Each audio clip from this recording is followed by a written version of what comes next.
C'est pas de travaux aujourd'hui, je suis pas en tenue. Et si on faisait plutôt le point sur le chantier? Effectivement, aujourd'hui, c'est pas de travaux. Pas de travaux. Et on refait le point sur ce qui se passe un petit peu sur le chantier. Comme vous le savez, c'est rénovation à la maison. Et effectivement, là, aujourd'hui, je suis en haut sur la partie qui est quasi terminée. Ah, mince. Il y en a encore un fil qui porte. C'est pas grave. En bas, c'est la salle de bain qui est à l'honneur. Pour vous expliquer un petit peu comment on peut envisager de faire des travaux dans sa maison en habitant dedans, bien sûr. Donc tout d'abord, il faut avoir un planning et une organisation assez importante. Pourquoi?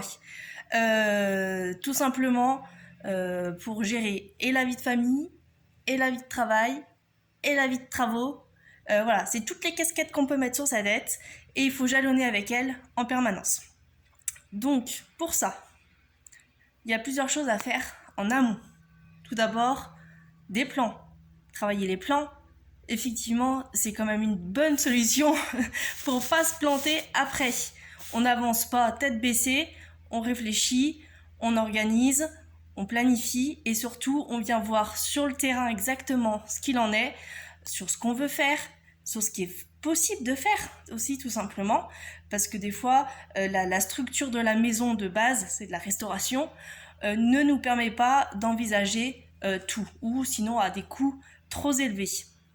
Donc, on regarde les plans actuels, ce qui serait bien d'être fait plus tard. Par exemple, nous à la maison, il y a une fenêtre qui a été mise devant la douche. Donc, on ne pouvait pas ouvrir la fenêtre. Pas très logique. Et tu me diras, donc, il a fallu repenser les plans pour déplacer la douche pour qu'on puisse ouvrir cette fenêtre. Donc, reprendre les plans, c'est déjà une première solution. Ensuite, voir la faisabilité, on en a parlé, et vérifier également le coût qu'il en est. Effectivement, si les coûts sont tellement élevés que c'est pas faisable, ça sert strictement à rien. Donc, entre faire les choses faire les choses par des professionnels, le coût des matériaux, le matériel qu'on a à la maison, voilà, il faut tout adapter. Nous, au vu que c'est déjà notre deuxième maison de restauration, on a déjà pas mal de matériaux. Donc, on se met des objectifs à court, à moyen et à long terme. Donc, nous, pas de long terme, parce que la vie fait que on ne prévoit pas de date de fin de travaux, parce que sinon c'est la déception. Donc, on se met des objectifs par pièce et dans la durée. Voilà. Donc, on a dit qu'au printemps, c'était la salle de bain du bas. On s'y tient, on a planifié et organisé.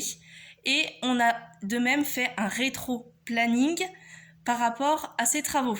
C'est-à-dire, qu'est-ce que ça veut dire? Ça veut dire que on sait les étapes par lesquelles on va passer pour faire les travaux. Donc, bien sûr, de la déconstruction, la remise à plat, etc., la préparation pour la suite, et ensuite, bien sûr, la finition, etc. Donc, tout ça se planifie, on sait à peu près combien de temps on en a pour chaque étape, et l'étaler dans le temps. Donc là, nous, c'était une volonté de notre part d'enchaîner les week-ends. C'était prévu avec les enfants que le mois de mai, tous les week-ends, c'était travaux à la maison. Voilà. Du moment que tout le monde raccorde là-dessus, on y va et on anticipe du coup les affaires. Voilà. Parce que quand tu fais tout seul, tu peux te prévoir la marge, mais quand tu fais appel à des professionnels pour certaines tâches, eh ben, il faut l'anticiper bien avant, en fonction aussi du délai que lui il a pour faire ses travaux et de ses chantiers. Il y en a certains où il faut réserver 3, 4, 5, 6 mois à l'avance pour leur intervention. Voilà, donc on anticipe au maximum. Et puis de la même manière que nous, on peut avoir des aléas, eux aussi, donc on jalonne avec tout ça. Voilà. Par rapport à la vie de travaux, oui, il faut effectivement trouver un équilibre sur la vie d'avancer de la maison, même si on a envie qu'en un claquement de doigts, ça fait. Non, c'est pas le cas. Ça, c'est désillusion totale. Et il faut aussi, prévoir, bien sûr, la vie de famille qui avance en même temps, les devoirs, les sorties, le ménage, le bain, etc., etc., etc., les moments en famille, les moments aussi de travail, tout simplement. Donc tout ça s'organise de manière assez millimétrée. On peut bien sûr avoir des plages horaires un peu plus grossières, mais il faut quand même garder un maximum de temps pour les aléas. Voilà. Ou en tout cas, ne pas être aussi rigide sur les horaires qu'on voudrait. Ça, c'est important. Ça, c'est très important. Oui, parce qu'effectivement, comme dans la vie d'une entreprise, comme dans la vie de famille, ou comme dans la vie de travaux, rien ne se passe exactement comme on le prévoit. Donc, les coups durs, les aléas, peu importe comment on peut l'appeler, il faut savoir l'accueillir, dire bon d'accord, ça se passe pas comme prévu, qu'est-ce qu'on fait? On se pose un moment, on réfléchit, on trouve la solution la plus adaptée à la situation. Je te donne un exemple. Pour les travaux, il a fallu qu'on rainure la dalle pour décaler les évacuations de la fameuse douche qu'on a déplacée. Et en rainurant, qu'est-ce qui s'est passé? On a trouvé et on a coupé un fil sur les deux d'électricité qui a été coulé dans la dalle sans protection. Oui, c'est comme ça, les choses ne sont pas toujours bien faites avant. Sécurisation du chantier, arrêt du chantier, on vérifie tout, on fait venir du coup notre électricien préféré et qui lui vient tout vérifier. Bon, peu de chance, comme on a eu de la chance, c'est le chauffe-eau qui a disjoncté, juste changement du fusible et ça a suffi pour le refaire partir. On ne sait pas honnêtement à quoi ça servait ce fil, peut-être qu'il servait plus à rien, vu qu'il y a des choses qu'on a transformées dans la maison. Voilà. Donc une fois que c'est tout sécurisé, on peut repartir sur le chantier et continuer. Voilà, donc avec des petites modifications, mais ça n'empêche pas la bonne suite des travaux. Voilà.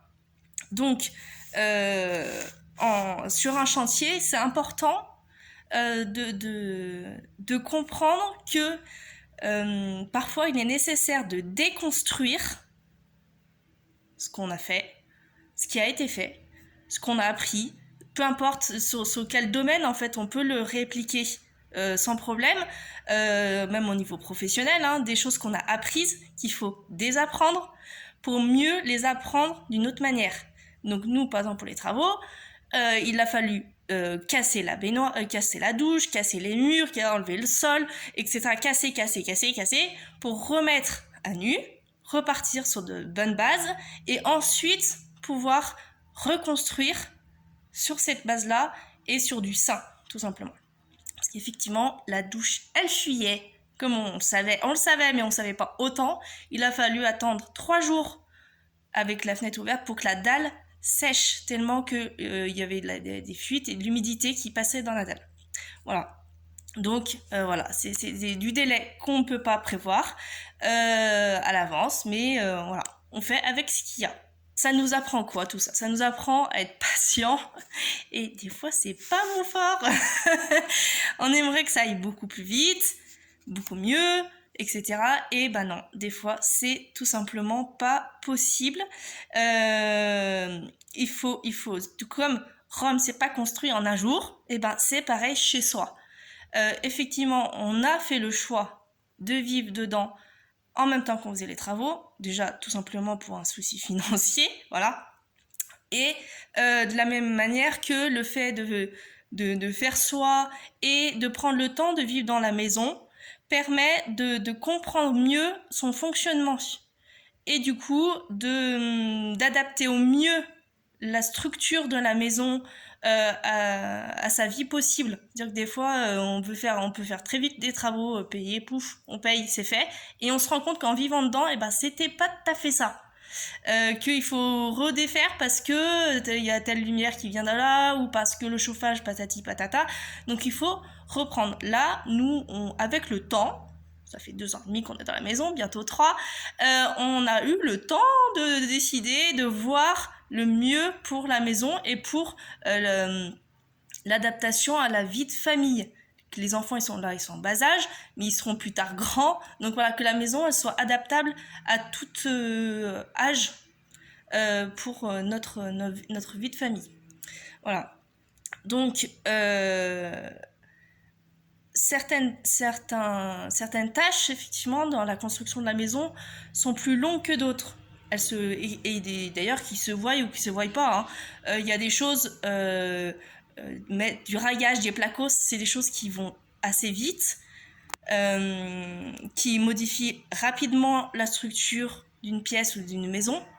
Par contre, toutes les finitions, les joints de placo, que ce soit la plomberie, que ce soit poncer les poutres, ça se voit, mais je peux vous dire, c'est long. Mais par contre, c'est ce qui fera vraiment le cachet. Donc, c'est donner de la valeur à sa maison. Donner un maximum de valeur, parce qu'effectivement, on aurait pu cacher les poutres. Regarde. Voilà. On aurait pu, en bas, de la même manière, je vous montrerai plus tard, cacher les poutres, mais c'est l'âme de cette maison. Donc, oui, ça prend du temps de tout reponcer parce qu'ils avaient mis du vernis foncé. Je suis sûre que tu vois tout foncé, les volets, les poutres, tout. Voilà, donc c'est prendre le temps de tout reponcer, pas par pas, poutre par poutre, bout par bout, voilà. Donc là, on a fait les poutres qui sont dans la salle de bain, on le fera pour les pièces suivantes, pour la pièce de vie, etc. Donc c'est, voilà, patience et persévérance. Autre chose qui est importante par rapport au chantier, et que je vois qu'on peut aussi très facilement le répliquer dans sa vie d'entrepreneur, c'est de savoir s'entourer et de savoir déléguer. Effectivement, on peut être très très bon dans la rénovation d'une maison autre que son boulot. Soit on adore ça et on a le temps, et c'est très bien, et ben on fait soit. Soit on n'a pas les finances, soit on n'a pas le temps, soit il y a plein de choses, de critères qui peuvent élouer, soit on a une vie pro assez prise, tout simplement, avec les enfants et aussi. Donc il faut aussi savoir choisir quelle tâche, quel chantier ou quel bout de chantier il est préférable de déléguer. Si pour un élément, par exemple, nous, on a délégué le carrelage, on sait faire, mais on mettrait vraiment beaucoup de temps et pour un rendu pas forcément à la hauteur de nos attentes. Donc, on a délégué.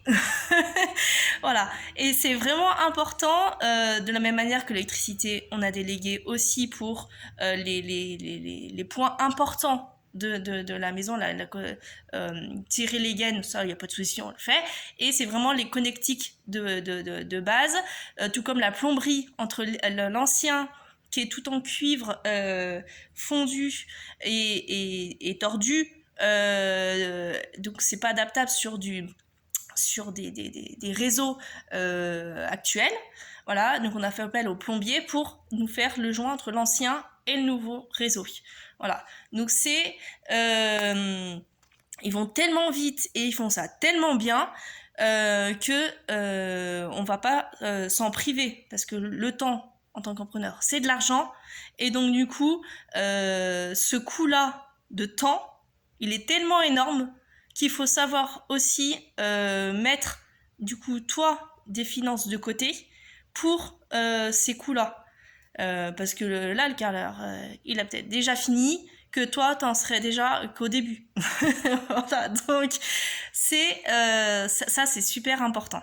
C'est super important, et de la même manière que des fois, tu te poses des questions par rapport à ton chantier, tu te poses des questions par rapport à ton boulot, etc. Savoir aussi poser les questions à des pairs, à des personnes qui sont dans la même situation que toi, qui sont entrepreneurs, qui sont chefs d'entreprise, qui sont sur leur chantier. voilà, écarter, demander à des tiers qui sont pas la tête dans la terre, dans le sable, comme l'autruche, quoi, à plus voir ce qui se passe. Voilà.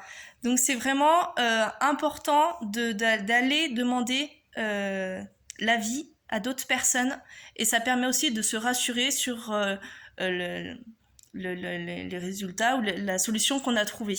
Voilà. Mais également, important, de prendre du recul sur son chantier, sur ce qui s'est passé. Donc il y a plein de choses, hein. Ça peut être tout simplement célébrer en famille ou avec d'autres personnes chaque étape, même si elles sont petites, de l'avancée du chantier, ou si on veut le reproduire au niveau de l'entreprise, célébrer chaque victoire, petite, moyenne, grande, peu importe. On n'est pas obligé d'attendre d'avoir un chiffre d'affaires de je ne sais pas combien pour le célébrer. On peut déjà célébrer le fait d'avoir je sais pas moi, créer son entreprise au niveau administratif.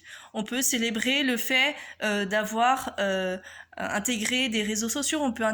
On peut célébrer le fait d'avoir initié, au moins débuté, la création de son site internet. On peut célébrer le fait d'avoir son premier client. On peut célébrer tout et n'importe quoi. Et c'est important de le faire vraiment. Et puis même, on peut même le noter. Et quand on a un petit coup de mou sur ce qui se passe, ou il y a des choses qui vont pas comme il faut, si on relit ce carnet, on se dit, ah, mais oh, regarde déjà tout le chemin parcouru. C'est énorme, c'est énorme. À vous, c'est énorme. Donc, chacun soit à son rythme, et vivre ses victoires une à une qui nous font avancer pour la suite. Voilà. Et de la même manière, on n'est pas tous parfaits. Voilà. On n'est pas tous parfaits. On fait des boulettes. Des fois, on fait des boulettes plus ou moins grandes. Hein. Et ben voilà, tu la reconnais. Et c'est l'opportunité pour toi de quoi? Et ben d'aller vers la suite, d'avancer. Et une fois que tu te l'as fait, à ton erreur, celle-ci, par contre, tu vas pas te la refaire 2 fois. T'apprends et tu changes. Tu ne reproduis pas la même boulette 2 fois. Ça c'est quand même vachement mieux. Hein. Donc, on avance et on est au maximum focus sur ses objectifs. Si vous voulez les clés, les 5 clés, je précise, les 5 clés du chef d'entreprise pour trouver un équilibre entre sa vie privée et sa vie professionnelle, je vous laisse mettre en commentaire juste en dessous équilibre, tape équilibre dans les commentaires et je t'enverrai ce document par mail.